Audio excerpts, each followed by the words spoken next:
समझ मिली, ये सौभाग्य है। नहीं तो कितने मन बुद्धि पागल ऐसे घूम रहे हैं।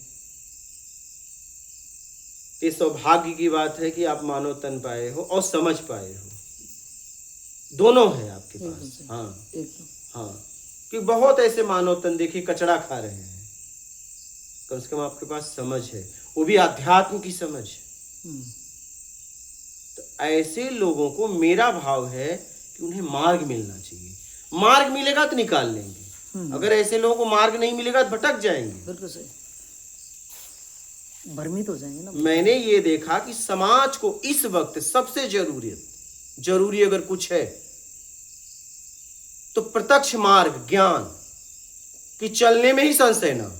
क्या पहुंचने की तो बात की बात है, जब वो चले तभी पक्का हो जाए कि मैं पहुंच जाऊंगा।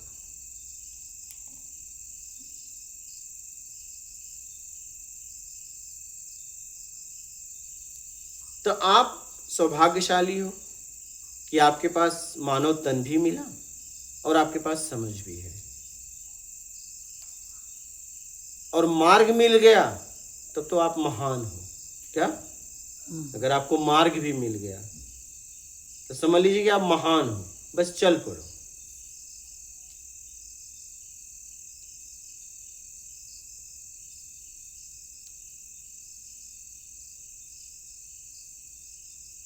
इसलिए कि अगर सब मिल गया आप तब नहीं चलोगे तो कब चलोगे आप बताओ? सही, पूरी तरह दिन रात लग जाओ।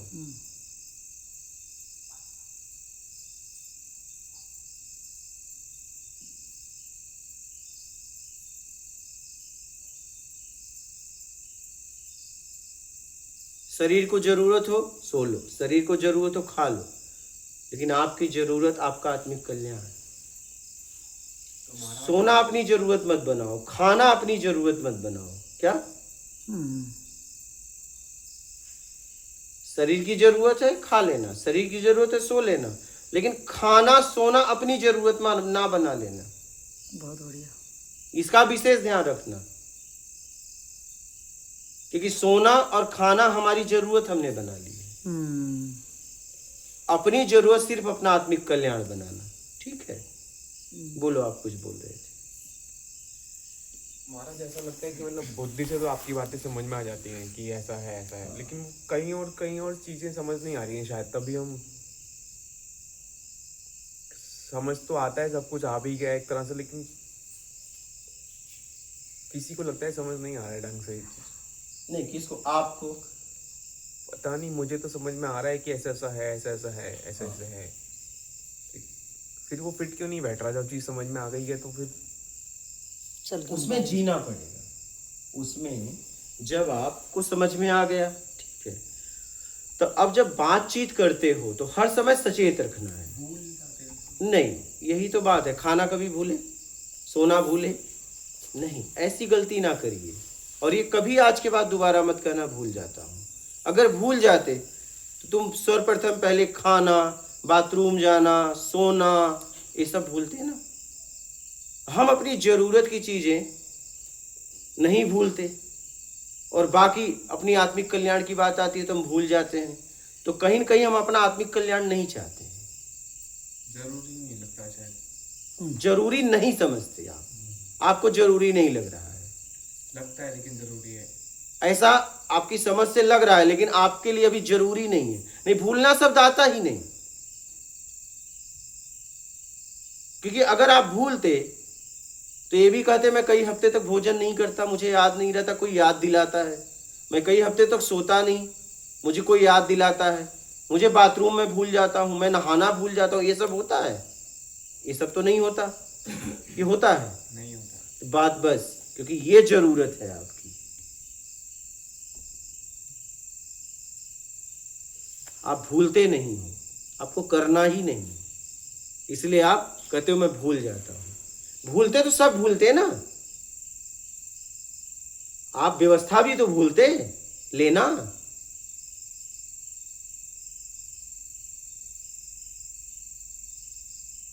तो सत्संग सुनते रहो, और जिस दिन लगेगा कि नहीं सबसे जरूरी यही है, जिस दिन समझ में आ गया, तब आप भूलने वाला शब्द हट जाएगा।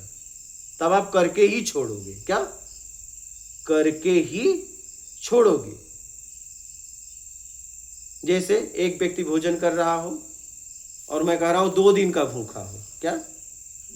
और जैसे ही उसने निवाला उठाया, एक आदमी आया, उसने कहा भाई बगल गांव में कोई मर गया। हाँ ठीक है, आता हूं। तुरंत एक आदमी आया, बोला तुम्हारे गांव में कोई मर गया। हाँ आता हूं। अरे यार तुम्हारे लड़के का एक्सीडेंट हो गया, देखो क्या हो गया। अब क्या वो खाना खा पाएगा? क्यों? बात लड़के की आ गई। क्या? मेरे लड़के की। जिस दिन बात ये आ जाएगी कि मेरा कल्याण करना ही करना है, उस दिन बात बन जाएगी। अभी बात तुम्हारे शरीर तक है, बात तुम तक नहीं पहुंचाए हो तुम। देखो ना, जैसे ही वो मेरा लड़का आया, क्या आपको लगता है नहीं वो कबर उठ डाल सकता है? अब तो कई वोट पाएगा? कई दिन भी नहीं खाएगा अब तो बात अभी शरीर तक है, मेरी कमर, मेरा पेट, मेरा सर, बात अभी तुम्हारी तक नहीं है। जिस दिन लगेगा कि नहीं मेरा जन्म हुआ है मेरे कल्याण के लिए, उस दिन फिर तुम बिना कल्याण किए रह नहीं पाओगे। तो अभी बात दूर दूर तक है। क्या? प्रभाव में चले हो। किसमें चले हो? प्रभाव में चले हो, सुनकर चले हो। ठीक है, कहीं न कहीं से शुरुआत तो हुई है। क्या? किसी कारण चले तो सही, कम से कम चले तो हो। तो धीरे धीरे समझने का प्रयास करो। क्या? और एक बात बताऊं, लोग कहते हैं ना बुद्धि स्तर से समझा। भाई शुरुआत बुद्धि स्तर से ही होती है। क्या? बिल्कुल सही। किसी भी बात को किसी को समझना है तो बुद्धि स्तर से ही समझेगा ना। बुद्धि के पीछे क्या है? जिसको जैसे भी स्थिति होगी वैसे ही समझेगा ना वो। मैं फिर से यही कहना चाहता हूं कि जब आप कुछ भी समझना चाहोगे तो बुद्धि स्तर से ही समझोगे ना। समझने के लिए अब आप कुछ देखना चाहोगे तो आंखें देखने के लिए नहीं बनेगी कि पीठ बनेगा। बराबर है। तो अगर मुझे कुछ समझना है तो बुद्धि ही निमित्त बनेगी ना। अगर ये कहता है कि नहीं बुद्धि स्तर से समझ में अच्छा कहाँ से समझ में आएगा? फिर दूसरा क्या है? अरे भाई बुद्धि स्तर से समझने के बाद जीवन में उतारना है, बस तब हो जाएगा प्रत्यक्ष अनुभव होगा। अनुभव के बाद आत्मानुभूति होगी। लेकिन जब भी समझा जाएगा बुद्धि से ही समझा जाएगा। मैं कुछ कह रहा हूं, आप इसे समझिए। लोग कहते हैं नहीं यार बुद्धि स्तर से बात बोल। अच्छा किस स्तर से बोले? फिर कहां से समझे? एकदम से। कोई कभी कभी मैं मिलता था, जैसे लोग कहते हैं मैं को मैं नहीं कहोगे कि तुम कहोगे। बस में जा रहे हो कहोगे किसका बैग है? कहोगे तुम्हारा। कहना पड़ेगा ना मेरा नहीं। सामाजिक में तो समाज वाली भाषा बोली जाएगी ना। तुमसे पूछा जाएगा तुम कौन हो, तुम्हें कहना पड़ेगा मैं ये हूं। तो क्या कहोगे? मेरा मैं हूं। भाई ये सेंटेंस है, संबोधन है। मैं को मैं नहीं कहोगे, क्या तुम कहोगे? व्यवहारिकता की बोलना पड़ेगा। तो जब भी बात समझी जाती है तो बुद्धि स्तर से ही समझी जाती है, फिर जीवन में उतारा जाता है, अनुभव होता है। अनुभव के बाद आत्मानुभूति होती है, मतलब आपने समझ लिया। कौन समझा? शुरुआत कहां से हुई? इंद्रियों द्वारा, बुद्धि से समझा। फिर आपने उसे शरीर के द्वारा काम किया। काम करने के बाद अनुभव हुआ। अनुभव के बाद आत्मानुभूति हुई। अब आपने समझ लिया। कौन समझ लिया? आपने समझ। लेकिन शुरुआत बुद्धि से ही करना पड़ेगा भाई। और जब काम भी करोगे तो बुद्धि से ही करोगे।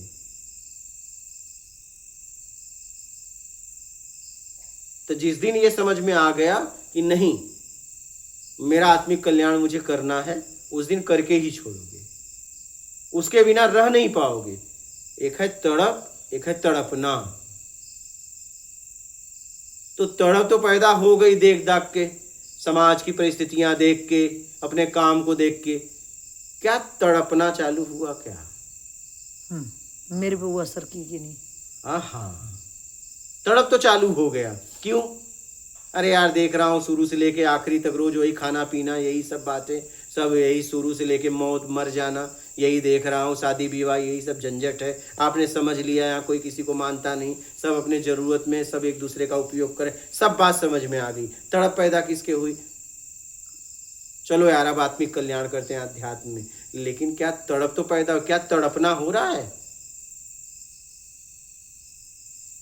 तो तड़पना होना चाहिए, निकलने की कोशिश, एकदम निकलने के लिए तड़पना, चिल्लाना, चीखना, कुछ समझ में ना आए, ये स्थिति, ये भाव आपको निकाल देगा। स्थिति परिस्थिति देख के तड़प पैदा हुई, तड़पना तो तब पैदा होगा जब तुम निकलना चाहोगे। सही। अभी तो तड़प पैदा हुई है, तड़पना नहीं। तड़प तो समझ से पैदा हो गई, लोगों के व्यवहार से पैदा हो गई। आपको लोगों ने यूज किया, वो समझ में आ गया कि मैं यूज हो रहा था, तब तड़प पैदा हो गई कि यार मैं कहां फंस गया। जन्म का उद्देश्य समझ में आ गया, लेकिन क्या तड़पना हो रहा है? क्या कभी ऐसा हुआ कि रात भर ऐसे बैठे रहे, नींद ही नहीं आ रही है क्या? हाँ, लेकिन हुआ होगा कोई घर में बीमार हुआ हो, नहीं? कोई घाटा हो गया हो बिजनेस में, कोई मर गया होगा। हाँ तब हाँ, तब हुआ है ना। लेकिन कभी क्या ऐसी स्थिति बनी कि यार आत्मिक कल्याण के लिए आपको 1-2 दिन तक नींद ही नहीं आ रही, भूख नहीं लग रही, प्यास नहीं लग रही, एकांत में बैठो, किसी से बात करने की इच्छा नहीं हो रही है? ऐसा कभी हुआ? नहीं, तब कैसे कल्याण होगा? एकदम फ्रेश, बढ़िया, एकदम मस्त लाइफ जी रहे हो, हाँ, हर काम एकदम सरलता से सुबह से लेकर शाम तक जिंदगी वीवीआईपी जी रहे हो और कर रहे हो आत्मिक कल्याण हो जाए, तो ठीक है, वीवीआईपी जिंदगी मिल रही है।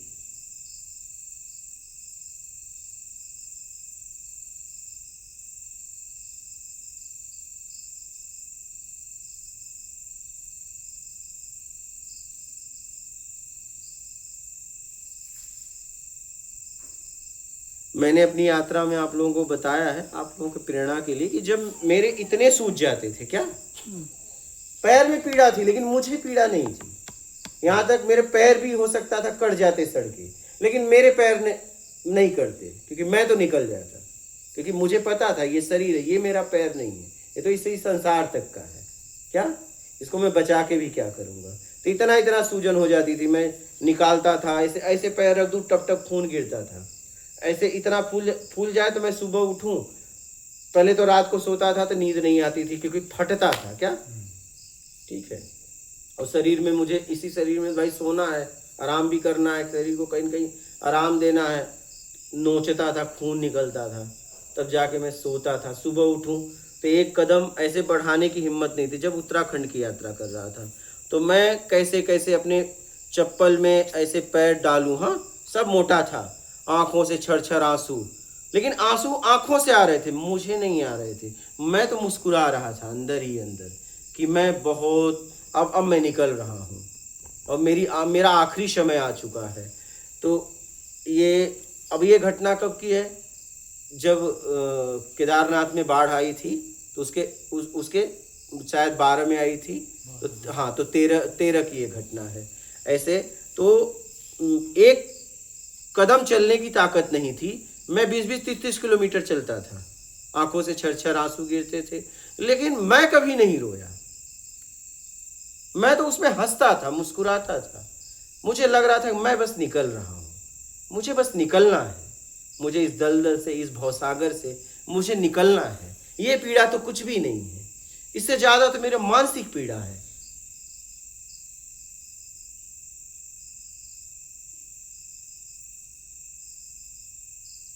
तो मुझे कभी नहीं लगा कि मैं पैर को बचाऊं, पैर को ठीक करूं। मतलब कभी ये भी नहीं हुआ कि मैंने उसके लिए दवा लिया, कभी नहीं। आप तो यहाँ आए थे, आप लोग देखो कितना सड़ा था, मुझे उसका भी नहीं पता था, अब जाके सब ठीक हुआ है। नहीं तो उतना सड़ा था, वो भी मुझे नहीं पता था कि इतनी सड़ गई। मैं बाद में जब आप लोग ध्यान देने लगे तो मैंने भी दिया, तो देखा तो उंगलियों में इतना गड्ढा। मैं तो अपने काम में इतना लीन था कि मुझे वो दर्द, वो गड्ढा मेरे लिए कोई मायने ही नहीं रखता। लो भैया, जब तक इस शरीर के चक्कर में पड़ोगे आपका कल्याण नहीं होगा। हाँ, शरीर का होता रहेगा, लेकिन शरीर का एक दिन नाश हो जाएगा। तो क्या इसको इतना बचा रहे हो? ठीक है, इसको सुरक्षित रखो, ठीक है, लेकिन अब इतना मत सुरक्षित रखो कि आपका पतन ही हो जाए। इस साधन को सुरक्षित रखो कि इस साधन के द्वारा ही उस परम साध्य तक पहुंचना है। लेकिन अब इसके चक्कर में मत पड़ो कि जरा सा दर्द हुआ, जरा सा मच्छर काटा तो उठ के तुरंत मच्छरदानी लगा लिए, हाँ, तुरंत मोटीन जला लिए। ऐसा मत करो। जरा सा कमर में दर्द हुआ तो गए लेट लिए। ये कमर का दर्द है, होने दो, कोई रोग थोड़ी ना है तुम्हें। दर्द बैठने से हुआ है, अगर तुम उठ गए तो उससे ज्यादा कभी बैठ नहीं पाओगे, और उस दर्द को पार कर गए तो दर्द नहीं होगा, क्योंकि आपने उसे पार कर गए। आज मेरा कितना भी पांव सड़ जाए मुझे कोई फर्क नहीं पड़ता। इतने इतने गड्ढे मेरे जांग में इतने इतने गड्ढे हो जाते थे, क्योंकि मैं एक ही कपड़े में रहता था, तो मेरे जांग में इतने इतने गड्ढे। जरा सा कांच बोलते हैं हो जाता है, चला नहीं जाता, क्या आंखों से आंसू। मेरे जांग में इतने इतने गड्ढे।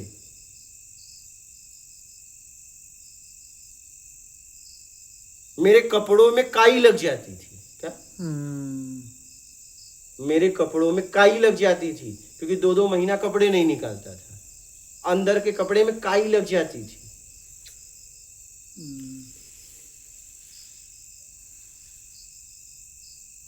मैं ये कह रहा हूं कि आपको तो बड़े सरलता से प्रत्यक्ष ज्ञान मिल गया है, लेकिन भाई आत्मिक चिंतन करना पड़ेगा, बैठक लगानी पड़ेगी। जैसे कहा जा रहा है वैसे करो।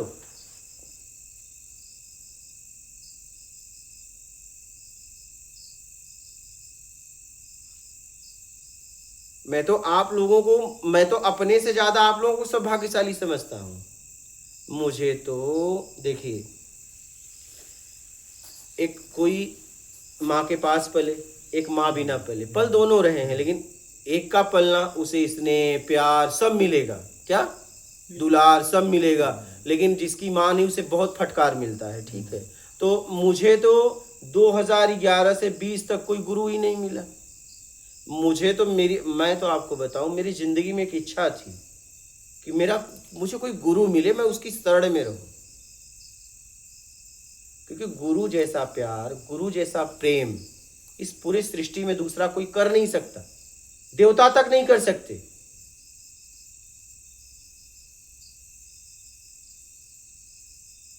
उस प्रेम में मेरी जीने की बहुत इच्छा थी, लेकिन मेरे किस्मत पे नहीं था। मैं तो आपको सौभाग्यशाली समझता हूं, क्या कि आपको पूरे ससम्मान के साथ एक एक प्रश्न के उत्तर मिल रहे हैं, और आप अधिकार से पूछते हो, क्या यहाँ तो एक बार प्रश्न करो, गालियां मिली है माँ बहन की बिना मतलब की, और वहां से रोते हुए निकलना पड़ा है मुझे। तो मैं तो आप लोगों को बहुत सौभाग्यशाली समझता हूं। अगर अब भी आप लोग लाभ नहीं ले पाए तो आपकी गलती है, इसलिए कि आपको भोजन भी मिल रहा है सम्मान के साथ, ईमानदारी का भोजन, ईमानदारी का व्यवस्था, इसके बाद आपके हर प्रश्न के उत्तर। आपको एकांत और जिंदगी में क्या चाहिए? अब नहीं अपने आप को तार पाओगे तो कब तारोगे? मेरी स्थिति तो ये थी कि मैं 20 किलोमीटर चलता था, समझ रहे हो। मैं एक गांव में पहुंचा, मैं एक महाराज जी 15-20 किलोमीटर पहाड़ियां चढ़कर उस गांव में गया। एक मंदिर था और ठंड का महीना, बिस्तर महाराज जी के पास थे, मेरे पास तो कुछ रहते नहीं थे। अब स्थिति ये बनी कि उस गांव में कोई भोजन के लिए पूछा ही नहीं, और हम किसी से कहते नहीं। तो महाराज जी कुछ चिप्स बिस्किट लाए, लेकिन चिप्स बिस्किट से पेट भरता है, भोजन भोजन होता है। खाए, उन्होंने कुछ लकड़ी जुटाई। अब देखिए ठंड है, लेकिन लकड़ी भी तापने का उतना नहीं है, तो उन्होंने कुछ बीन बीन लकड़ियाँ लाई तो जलाए तो तापने लगे। तो एक औरत आई, बोली आप लोगों ने भोजन किया? तो हमने कहा नहीं, भोजन तो नहीं किया। बोले किसी से कहते तो बना के दे देता। बोले हम कहते नहीं हैं। कुछ देर बातें की, चली गई। क्या एक आशा तो जगी, हो सकता है ये लाए, लेकिन देखिए, हाँ देखिए कि वो पूछी तो उसे पता है खाए नहीं, अब आशा तो जग गई। सही सही सही। 8:30 बज रहा था, लगभग 9 के पहले ये बना के लाएगी, लेकिन पूछ के निकल ली। ठीक है, अब रात भर देखिए, पेट में रोटी नहीं, शरीर पूरा थक चुका है, बिस्तर नहीं, आग भी नहीं। वो रात कैसी बीती होगी? बहुत दर्द है। ठीक है, वो रात तो गई। अब अगला दिन जब सुबह चले तो दोपहर को भी कहीं रोटी नहीं मिली। ठीक है, अब ये हुआ, ये आश्रम आगे है। पहुंचते पहुंचते पहुंचते ऐसा हो गया कि महाराज जी अब नहीं चल पाएंगे यार, अब शरीर साथ नहीं दे रहा है कि अगला कदम अब रखा नहीं जा रहा है। तो हुआ कि नहीं, आगे कोई आश्रम है। कुछ हिम्मत बढ़ी, बढ़ते बढ़ते एक आश्रम नर्मदा तट, हम तो गए, कहे महाराज जी हम आश्रम में बंद था, एक छोटा गेट खुला था, आश्रम में कोई नहीं। हम कहे देखो महाराज जी, हम तो जा रहे हैं, स्नान करेंगे, पानी पिएंगे भाई, और अब हमारी आगे जाने होने की हिम्मत नहीं है। ठीक है, और आपको अगर लगता है तो कुछ हो तो कोई तो है तो नहीं, कुछ है तो देखो बनाओ, नहीं तो मैं तो जा रहा हूँ, पहले मैं लेट जाऊंगा, मेरी हिम्मत अब नहीं है। तो हम गए, स्नान किए, जल ग्रहण किए और वहीं पत्थर पे सो गए। कुछ हिम्मत बढ़ी तो आश्रम तक आए तो महाराज जी को कुछ चावल बंधा हुआ मिला था, पपीते का पेड़ था, उन्होंने एक पपीता तोड़ा, कुछ हल्दी वहाँ थी, कुछ नमक, और फिर कुछ बर्तन दे तो लकड़ी जला के उन्होंने खिचड़ी बनाई थी, तो वो खाया गया। ठीक है, तो इस हिसाब से कई रातें मैंने गुजारी है। ठीक है, फिर आगे गए तो एक गांव में क्या है, रुके तो वहाँ पे बिस्तर नहीं, तो आग ऐसे जलाया और एक बोरी थी, बिछाकर कभी ये सेकूं, क्या नींद आएगी, कभी ये सेकूं, रात भर कांपते कांपते बीता। ऐसे कई रात बीती है हमारी। कभी तो पेट में रोटी तो बिस्तर नहीं, कभी बिस्तर तो रोटी नहीं, कभी रोटी भी नहीं, बिस्तर भी नहीं, आग भी नहीं। ऐसा भी हुआ है, रोटी भी नहीं, बिस्तर भी नहीं, आग भी नहीं। इसलिए मैं आप लोगों को ज्यादा किस्मत वाला समझता हूँ, ज्यादा सौभाग्यशाली समझता हूँ, क्योंकि मैं किस स्थिति में खोजा हूँ वो भी देख पा रहा हूँ, आपको कैसे ज्ञान मिल रहा है वो भी मैं देख पा रहा हूँ, कि आपको सारी व्यवस्था के साथ ज्ञान मिल रहा है। तो अब नहीं कल्याण करोगे तो कब करोगे? या तो कोई कमी है तो बताओ। अब तो पूरा आपके हाथ में है ना, या तो भाई कोई कमी बताओ तो पूरा किया जाए। बिल्कुल। तो कहीं न कहीं मैं आप लोगों को सौभाग्यशाली समझता हूं, काश इसका लाभ उठा पाते, क्योंकि मैं इस सत्संग के लिए बड़ा तरसा हूं। क्या मैं इस सत्संग के लिए बहुत तरसा हूं, बहुत मतलब बहुत, कि किसी गुरु के शरण में रह के मेरे प्रश्नों के उत्तर मिले, लेकिन मुझे आखिरी तक मिला नहीं। फिर प्रश्न हट गए, उत्तर हो गए। लेकिन कहीं न कहीं इस तरीके से, जिस तरीके से आप लोग बैठे हो, मेरी इच्छा थी, क्योंकि ये प्रेम कुछ अलग ही होता है, एकदम सही। इस सृष्टि में कोई नहीं दे सकता। सही सही। ये कुछ अलग ही होता है। ये कहीं न कहीं मेरी ऐसी जिज्ञासा थी, आपकी जगह बैठनी थी, लेकिन मुझे जीवन ने मौका नहीं दिया। आप जहां बैठे हो, लेकिन जिंदगी ने ये मौका मुझे नहीं दिया। ये अमृत है, अमृत। क्या ज्ञान होने के बाद थोड़ी ना कुछ रह जाता है भाई। पेट भरने के बाद भोजन का महत्व खत्म हो जाता है। जब तक आप ग्रहण करते रहते हो वैसी तृप्ति क्या भोजन के बाद, पेट भरने के बाद मिलती है न। तो आप जिस स्थान पे बैठे हो और आपको सत्संग सुनने का मौका मिल रहा है, ये अमृत आप पी रहे हो। ये मौका मुझे नहीं मिला।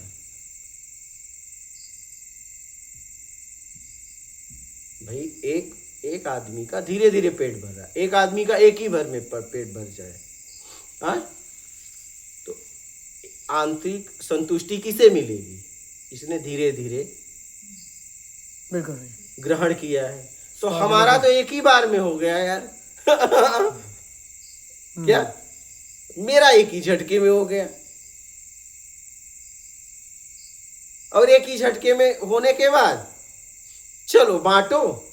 अब बांटने के बाद पता नहीं कहां से भाव जगा यार। जिज्ञासुओं के लिए ज्ञान तो आई है, रहना भी करो, भोजन भी करो, कोई कमी ही ना करो, उपलब्धि पाए। और जब से यहाँ ये सब किया तो लोग अब ज्यादा परेशान करने लगे। समझ रहे हो? हम तो होने के बाद आप मैं मतलब एक दिन भी मैं उस मतलब भाव में जी नहीं पाया, रह नहीं पाया। आप लोग यहाँ नहीं देख रहे हो, एक न एक दिन हर रोज का बात है तो हो रहा है। सही। एक दिन भी 2020 में हुआ, आज तक एक दिन भी अपने आप में मैं पूरी तरह बैठा नहीं। काम है काम। सोचा कुटिया बना लेंगे, एक बार व्यवस्था बैठा देंगे, टेंशन खत्म। ए भैया व्यवस्था बैठाते हाँ। कुछ ठग मिल गए। अब भाई हमें तो अपने नाम कुछ करना नहीं था। रवि कुमार शर्मा को मैंने हटा दिया था, लेकिन रवि कुमार शर्मा को फिर लाना पड़ा, अकाउंट खोलना पड़ा। ठीक है, जिसके नाम से जमीन किया वो घुमा रहा है। हाँ, जमीन मेरा मन होगा तो करूंगा, नहीं तो नहीं करूंगा। क्या जब मेरी मर्जी आएगी करूंगा।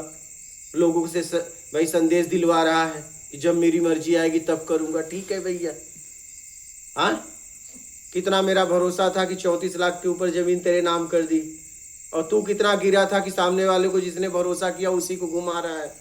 हाँ, सोच जरा, तू एक बार आईने में शक्ल देख के देखना कि तेरा बाप भी इतना भरोसा नहीं किया होगा तेरे ऊपर। क्या एक भाई पे इतना भरोसा नहीं करता, और एक व्यक्ति ने तेरे पे इतना भरोसा किया, लेकिन तूने क्या किया? तो मैं तो सोचा कि चलो यहाँ का व्यवस्था बैठा रहा हूँ, तुम आए तुम्हारे नाम कर दूं, तुम आए तुम्हारे, लेकिन यार हमें क्या पता, तो तुम ही हमें परेशान करोगे। लेकिन तुम मुझे नहीं परेशान कर रहे हो। ऐसी जमीन तो मैं जितना बोलूं उतना खरीद दूं। क्या सही? तुम कहीं न कहीं समाज को परेशान कर रहे हो। मेरे लिए 34 लाख, ये 35 लाख, ये 40 लाख, 1 करोड़ मेरे लिए जमा करना कोई बहुत बड़ी बात नहीं है भाई। मेरे लिए तो आप ही बैठे हो, कर रहे हो 30 लाख लेके बैठे हो, जब चाहे ले लो, अपना करो इधर उधर हिसाब। तो ऐसे तो कितने लोग बैठे हैं, हम बस मुंह खोलना है मुझे। तो मैं सोचा कि चलो यार समाज के लिए कर दूं। अब समाज के कुछ लोग उसमें से बेईमानी पे उतर आए तो परेशान करने लगे, लेकिन परेशान मुझे थोड़ी न कर रहे हो, समाज के लोगों को कर रहे हो। इसकी बद्दुआ तुम्हें खा जाएगी। तो मैं उस जगह मेरी बहुत इच्छा थी, हाँ, प्रबल की, उस स्थान पे बैठने की जहां आप बैठे हो इस समय, लेकिन मुझे नहीं मिला। मेरा पेट एक ही झटके में भर गया, लेकिन एक ही झटके में भरना और धीरे धीरे भरना, धीरे धीरे जिसका पेट भरता है वो बड़ा संतुष्ट होता है। क्या? क्योंकि वो भोजन का रस लेते हुए पूरी समझ के साथ ग्रहण कर रहा है ना, और एक का डायरेक्ट भर गया। तो मेरी स्थिति ऐसी हुई, सीधा एक ही झटके में भर गया, प्रश्न हट गए, उत्तर हो गए।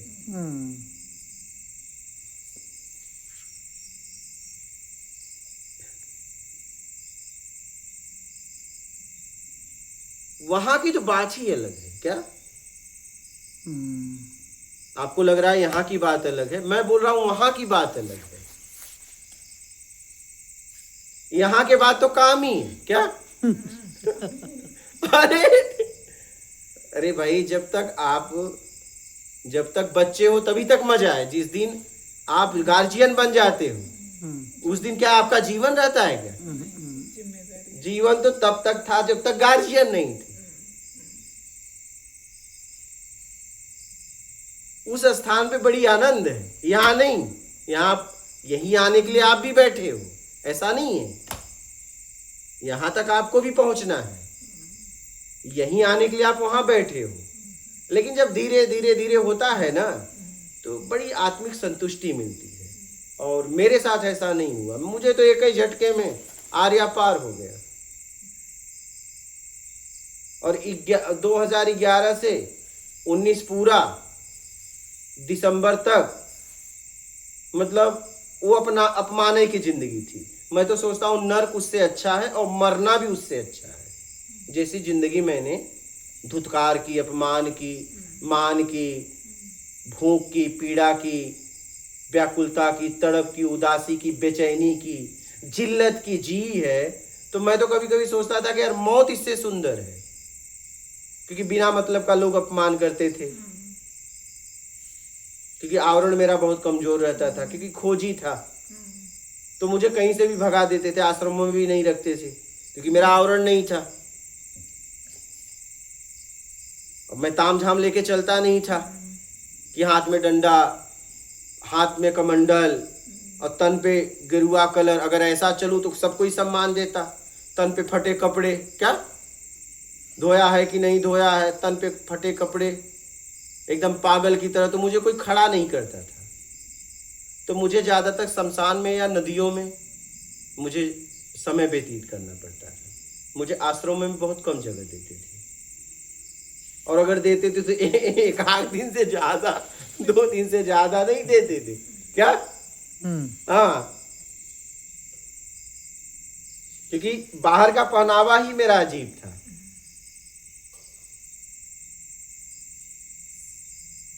इसलिए कि मैं ना सन्यासी में दिखता था ना गृहस्थी में दिखता था। तो ठीक है, जैसा भी है, मैं तो आप लोगों को यही कहूंगा कि किसी भी तरह अपना कल्याण कर लो, समझ के, सूझबूझ के साथ। ठीक है, और कोई प्रश्न है? ठीक है, मात